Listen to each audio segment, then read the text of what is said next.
Приветствую, друзья! С этого ролика мы начинаем нашу образовательную рубрику. Цель нашей образовательной рубрики – это повышение политической грамотности наших сограждан.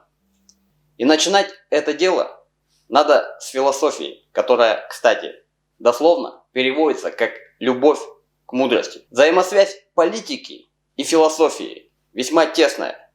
Как выразился один философ, политика – это старший сын философии. Поэтому важно изучать философию, особенно тем, кто хочет быть политически грамотным. И по этому поводу я расскажу вам известный миф, аллегорию древнегреческого философа Платона. Данный миф описывается в произведении Платона «Государство». Итак, есть некая подземная пещера, в которой с рождения сидят прикованные узники.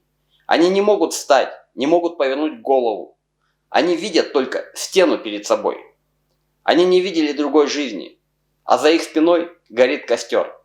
Люди, которые ходят за стенкой, носят разные вещи, и на стенах пещеры возникают их тени. Узники могут судить о мире только по этим теням. Ничего другого, кроме этих теней, люди не видели.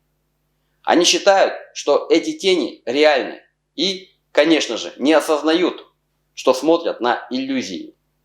При этом беседуют и рассуждают про эти тени и гордятся своей мудростью. Но однажды кто-то из них все же обнаруживает выход из пещеры. Он поражен, ослепленный ярким солнцем, свет которого впервые правильно освещает все вокруг. Постепенно его глаза привыкают, и он узнает истинные формы всего того, что раньше имело только тень. При солнце он видит мельчайшие детали окружающего мира. Солнце – это символ блага. Солнце проливает свет знаний. И вот только что просветленный человек решает покинуть светлый мир, освещенный солнцем, и вернуться в пещеру, чтобы помочь другим, которые все еще в плену иллюзий и заблуждений. Однако он уже привык к яркому свету верхнего мира. Он плохо видит, еле идет по темной пещере, и другие видят в нем глупца. А он же настаивает на своем, говорит, что истина там, вне пещеры. Он объясняет им, как по-настоящему выглядит дерево или цветок. Другие смеются над ним. Они сопротивляются, затем злятся и в конце концов замышляют убить его. Кстати, у данного мифа есть некий современный нам аналог. Вы, наверное, догадались. Это фильм «Матрица». Матрица – это система. Система и есть наш враг. Но когда ты в ней, оглянись, кого ты видишь: бизнесменов, учителей, адвокатов, работяг, обычных людей, чей разум мы и спасаем. Однако до тех пор, пока эти люди часть системы, они все наши враги. Ты должен помнить, что большинство не готово принять реальность, а многие настолько отравлены и так безнадежно зависимы от системы, что будут драться за нее. Люди в этом фильме живут в матрице и также видят иллюзорный мир, подобно тому, как в мифе они видят тени на стене. Миф о пещере трактуют в разных аспектах: в онтологическом, гносеологическом. Мы же озвучим политический аспект этого мифа. Платон показывает два состояния человека: в несвободе и в свободе.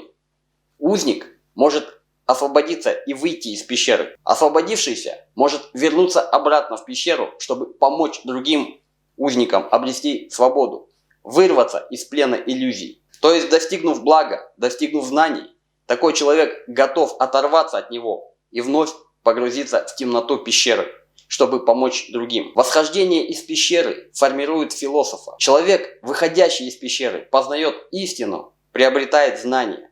Выход из пещеры – процесс трудный. Такой же трудный, как приобретение знаний в нашей жизни. А когда вышедший из пещеры, уже будучи философом, возвращается обратно, чтобы освободить остальных, он становится политиком.